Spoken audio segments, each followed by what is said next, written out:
Banyak trader online yang masih suka bingung kalau inflasi tinggi itu kok bisa bikin mata uangnya itu menguat atau melemah.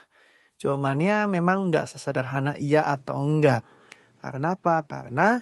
Karena inflasi yang tinggi itu artinya harga-harga barang itu akan naik terus. Nah, kalau inflasinya masih bisa dikontrol, biasanya bank sentral bakal melakukan kenaikan suku bunga. Untuk apa? Untuk meredam angka inflasi. Inflasi itu idealnya di angka 2%. Kalau lebih dari 2%, maka bank sentral harus menaikkan suku bunga untuk mengatur kebijakan moneternya.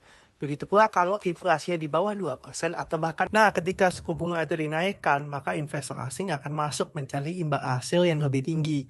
Dan permintaan mata uang juga akan naik, jadinya mata uangnya bisa menguat. Tapi kalau inflasinya kelewatan tinggi alias hyperinflation, nah kalau inflasinya kelewat tinggi alias hyperinflation, itu kayak yang pernah terjadi di Zimbabwe. Justru malah bikin ekonominya itu hancur, daya belinya turun, dan mata uangnya jatuh bebas. Jadi kuncinya itu ada pada seberapa sehat inflasi itu sendiri. Sedikit lebih tinggi daripada target bisa menjadi sinyal positif, tapi kalau sudah parah itu malah bahaya, bisa membuat mata uangnya melemah. Nah, jadi kesimpulannya inflasi yang tinggi itu bisa bikin mata uang kuat jika bank sentralnya bisa mengendalikan dengan kebijakan yang tepat.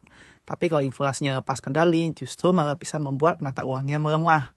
Makanya sebagai seorang trader kita harus paham nih konteks, bukan hanya coba melihat angka-angka saja.